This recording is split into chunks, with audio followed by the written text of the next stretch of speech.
Hello les céréales couseuses, ravie de vous retrouver aujourd'hui pour cette nouvelle vidéo astuce couture. Aujourd'hui je voudrais vous parler d'une technique que l'on utilise beaucoup dans la couture des vêtements, c'est la couture des pinces. Donc les pinces, ce sont ces petits triangles que vous voyez régulièrement sur vos vêtements et qui vont permettre tout simplement de passer du plat à la 3 dimensions et donc de donner du volume à vos vêtements. On les trouve notamment au niveau de la poitrine mais aussi au niveau de la taille pour cintrer le vêtement. Donc les pinces, c'est une technique qui n'est pas toujours évidente à bien réussir quand on débute et donc c'est pour ça qu'aujourd'hui je vais vous donner mes 4 secrets pour réussir des pinces parfaites. On y va ?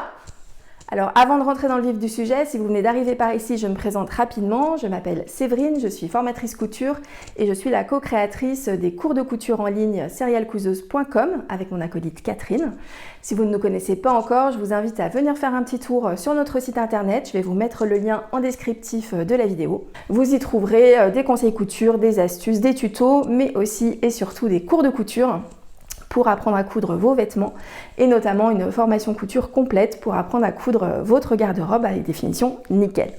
Voilà, je blablate pas plus longtemps, on rentre dans le vif du sujet et je vous montre mon premier secret pour bien réussir ces pinces. C'est parti! Alors le premier secret pour bien réussir ces pinces, c'est de bien les tracer.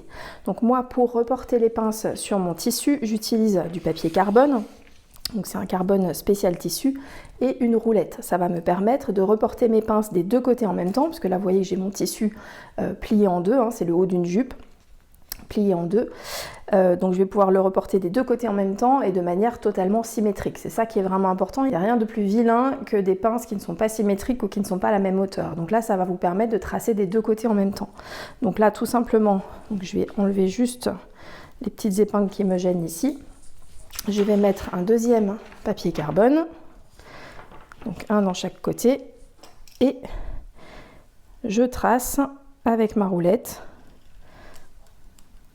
par-dessus ma pince. Même chose de l'autre côté.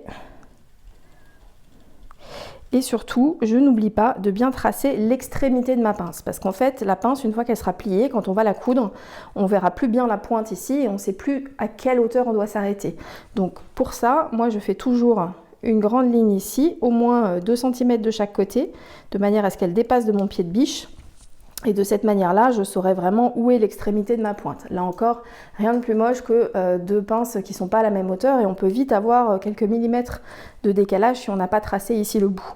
Voilà, donc moi c'est ma technique pour tracer mes pinces. Donc vous voyez que là, elles sont tracées nickel. Je ne sais pas si vous voyez grand-chose à la caméra, je vais approcher un petit peu. Voilà, avec la lumière c'est pas évident, mais moi je les vois bien. Et même chose de l'autre côté. Voilà.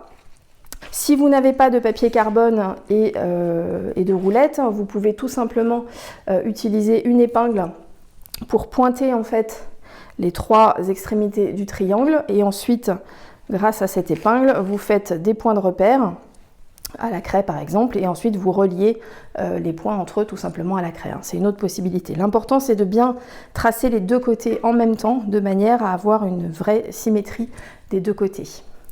Donc ça, c'était la première astuce. Maintenant, on va passer au bâti de la pince. Alors, deuxième secret pour bien réussir ces pinces, c'est de bien les bâtir. Donc là, j'ai repassé ma marque au feutre parce qu'en fait, j'ai vu qu'en jaune à la caméra, on ne voyait pas grand-chose. Moi, je le voyais à l'œil nu, mais à la caméra, ça passait pas très bien. Donc pour que vous voyez bien ma trace, là, je l'ai exceptionnellement repassée au feutre. Alors, pour bâtir, 2 solutions. La solution la plus classique, c'est de bâtir avec des épingles. Donc là, ça veut dire que je vais plier ma pince en 2 et que je vais aller piquer d'un côté pour ressortir de l'autre côté dans ma trace. Sauf que là, vous voyez, j'y suis pas. Je suis à quelques millimètres, donc je dois ajuster.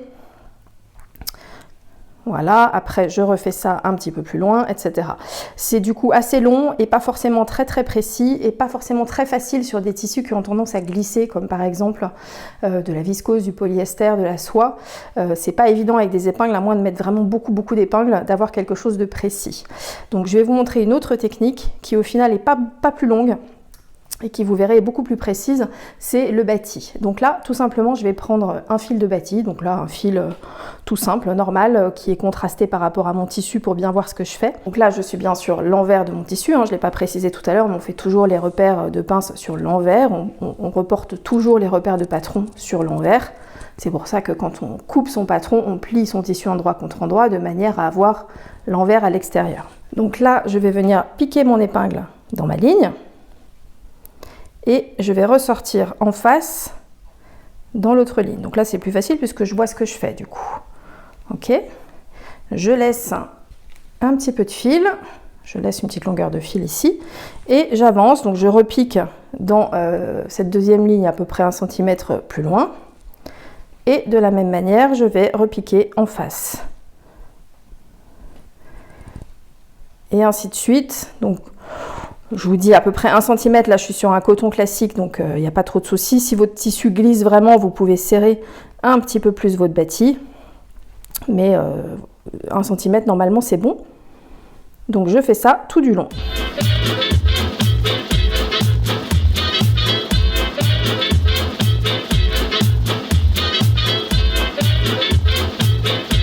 Voilà, donc j'ai terminé mon bâti, donc voilà ce que ça donne sur le devant. J'ai un tout petit peu serré un petit peu plus mes points à la fin. Et sur le dos, ça me donne plein de petites lignes parallèles. Et donc là, tout simplement, maintenant, je vais tirer mes fils aux 2 extrémités. Donc voilà, ça me permet de fermer ma pince en ayant mon fil de bâti qui est nickel sur ma ligne que j'avais tracé des 2 côtés. Donc maintenant, je passe à la machine et je vous explique la 3e astuce.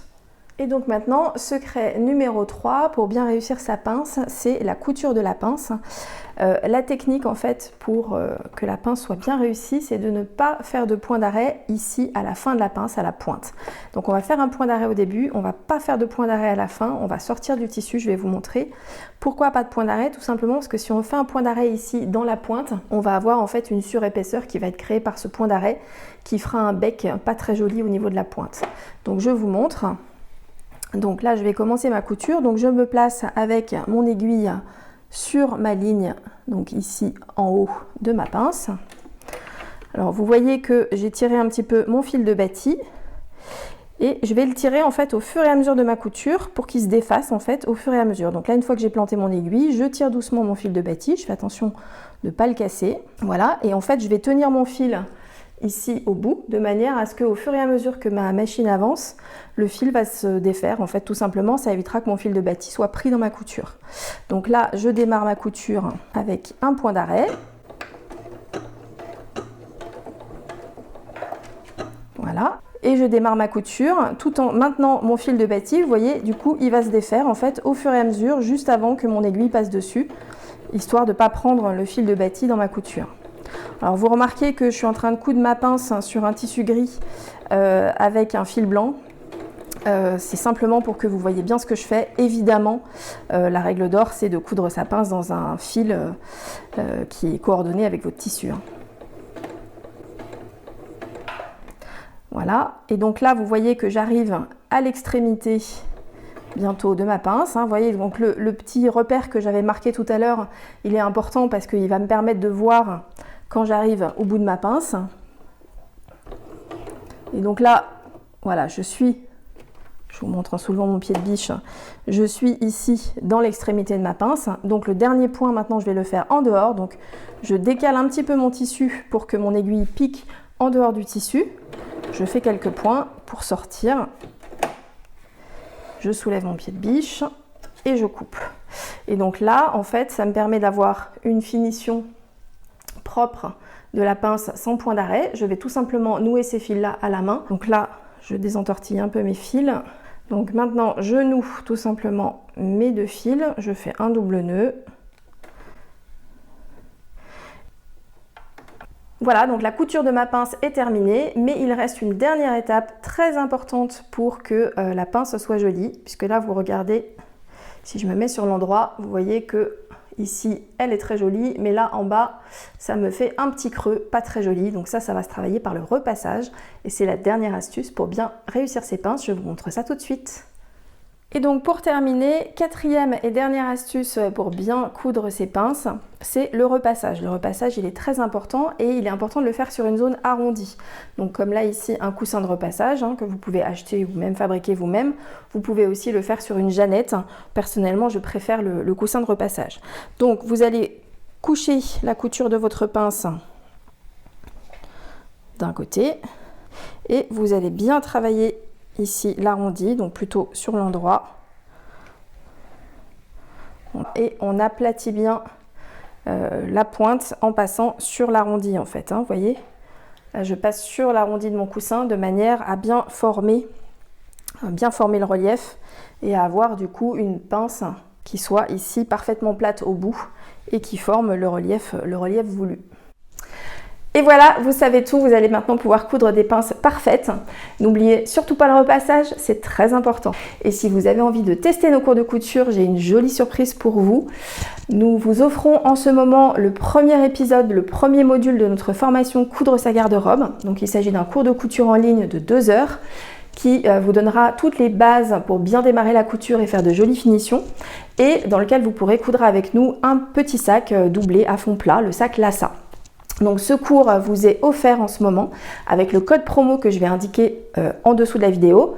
Ça ne durera pas éternellement, il est normalement payant, donc si vous voyez le code promo en dessous, c'est que c'est encore valable, donc allez-y, ne traînez pas, on est en mai 2022 au moment où je fais cette vidéo. Voilà, je crois que je vous ai tout dit. Si vous avez des questions, des commentaires, des suggestions par rapport à cette vidéo, n'hésitez pas à nous en faire part en commentaire en dessous. Et sinon, je vous dis à très bientôt et joyeuses cousettes!